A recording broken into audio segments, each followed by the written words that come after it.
Mga boss, pasensya na, hindi tayo naka-vlog dahil talagang busy sa work. Kauwi ko lang. Ay, anong oras na ngayon?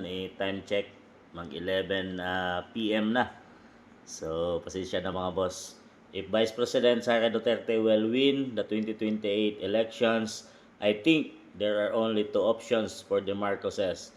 One is to go to jail or two, to go on exile. From Representative Edgar Erice.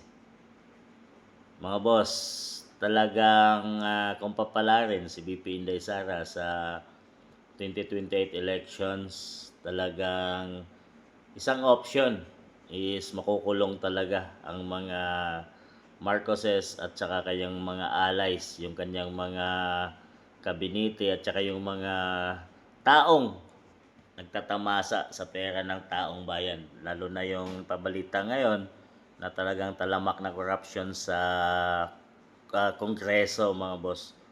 Di lang Kongreso at saka doon sa Senado dahil sa mga napapabalitang nang isiniwalat ni Saldico at hindi lang yan, talaga yung mga tao niya na dating ex-marine, 18 na ex-marines mga boss at talagang taga bantay o taga-alalay or taga yung trabahante ni Saldico mga boss na mali-maletang iminahagi sa mga iba't ibang ahensya ng gobyerno kagaya ng mga congressmen, senador at saka yung mga iba pa dyan.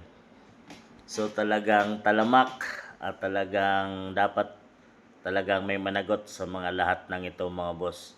Sa ngayon ay hindi natin masasabing, hindi natin mahusgahan na may mananagot mga boss under PBBM administration dahil talagang lahat ay pinagtatakpan nila pagdating sa Kongreso.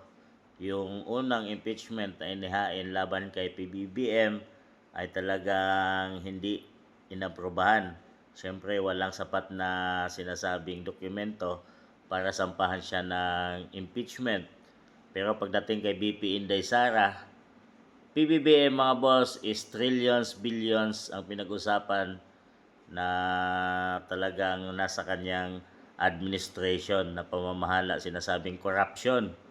Pero pagdating kay BP Inday Sara, 125 million confidential funds ay talagang inaaprobahan nila na ma-impeach ang Vice President. So talagang halatang halata mga boss na talagang target nila is pataobin or hindi makatakbo si BP Inday Sara at kung sino mang mga Duterte pagdating sa 2028 elections. Pero mga boss, pag sinabi at talagang pinagkaloob ng Diyos at manalo si BP Inday ay talagang ang lahat ng to ay mamimili na lang kung umalis kayo ng bansang Pilipinas pero hahabulin pa rin kayo ng gobyerno at talagang makukulong ang mga to.